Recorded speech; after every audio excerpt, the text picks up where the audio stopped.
Moving on to my first trend now, a guy who will be uber popular in tournaments is LeGarrette Blount. The reason he'll be super popular is he is facing the San Francisco 49ers, and that has had a huge effect on the ownership percentages of opposing running backs. That is the subject of my first trend.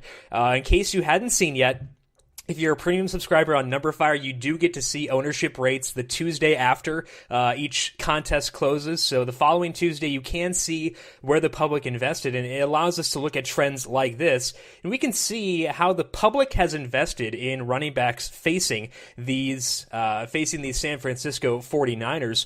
All of these will be, Sunday million ownership. So the big tournament on FanDuel, except for any Thursday night games, and there is one, and we'll address that in a second. So looking back to week 1, Todd Gurley had 19.3% ownership in the Sunday million against the 49ers. That's pretty high. I think he was the third highest owned running back on the slate. So that's pretty high, but nothing outrageous. In week 2, Jonathan Stewart was 2.3%. He got hurt in that game as well. Week 3, Kristen Michael, after Thomas Rawls was out, at 11.6%. And then in week 4, Zeke Elliott, hard to believe this, but he was 8.4% against San Francisco in week 4 on the road.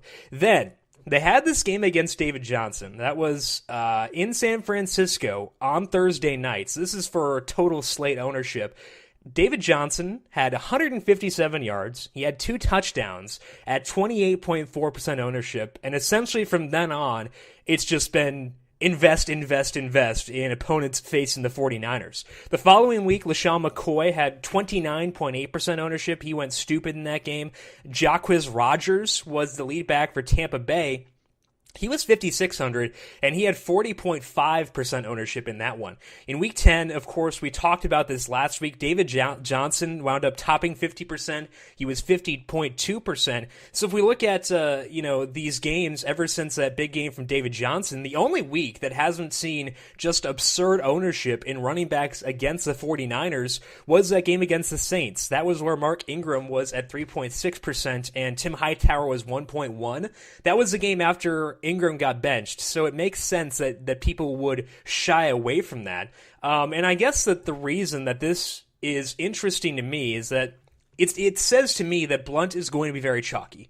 I would put his over-under for ownership at 27-30%, somewhere in there. And like my philosophy on swallowing chalk, I said I was cool with it with David Johnson last week. But the reason for that is I know David Johnson's snap rate will be huge. I know he's at home, which is great too, and I know that he's going to be on the field no matter what.